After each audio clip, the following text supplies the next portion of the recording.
حي على الفلاح.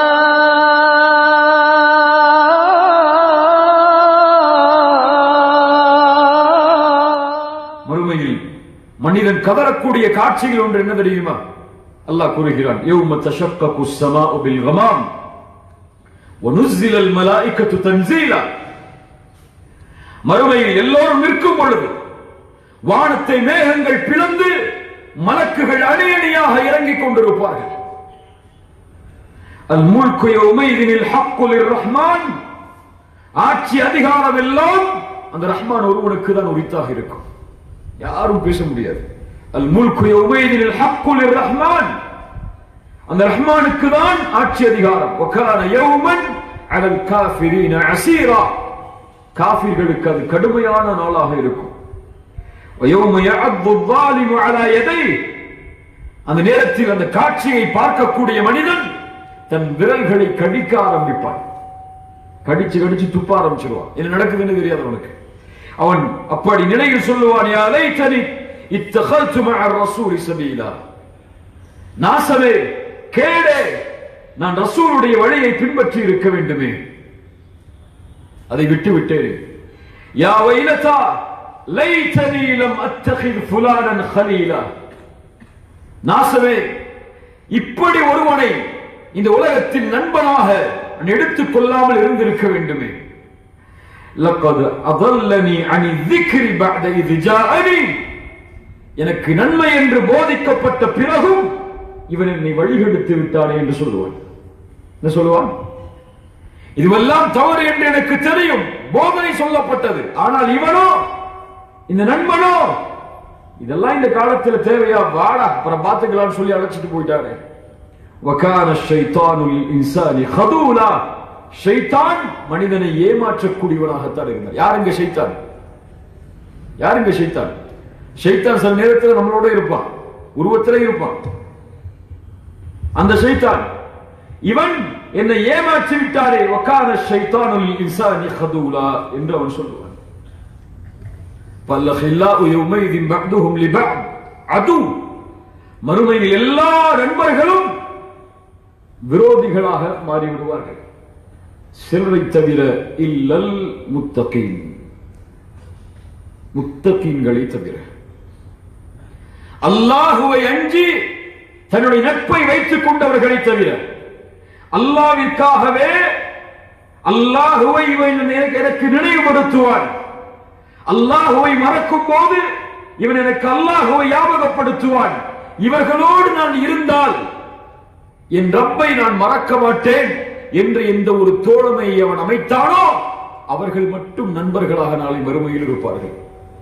அல்லாஹுவை மறந்து இவன் யாரோடெல்லாம் நட்பை வைத்தானோ இவர்களெல்லாம் எதிரிகளாக நாளை மறுமையில் மாறிவிடுவார்கள். நாளை மறுமையில் அல்லாஹ்வின் அர்ஷின் நிழல் ஒரு மனிதருக்கு கிடைக்கும்.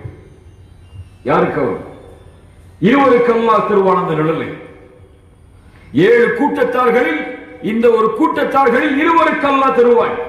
ரஜுலான் தஹாப்பா ஃபில்லாஹ் இஜ்தமா அலைஹி வ இஃப்தரகா அலைஹி.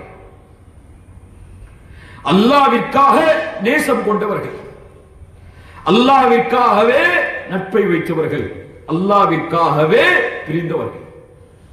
ஒன்னு புரியணும், ஆழமா சொல்றேன். அல்லாஹ்விற்காக ஒரு மனிதனை ஒருவன் நேசித்தால் ஒருபோதும் அந்த நண்பனை விட்டு அவன் விலக மாட்டான். அந்த நண்பனை விட்டு அவன் விலக மாட்டான்.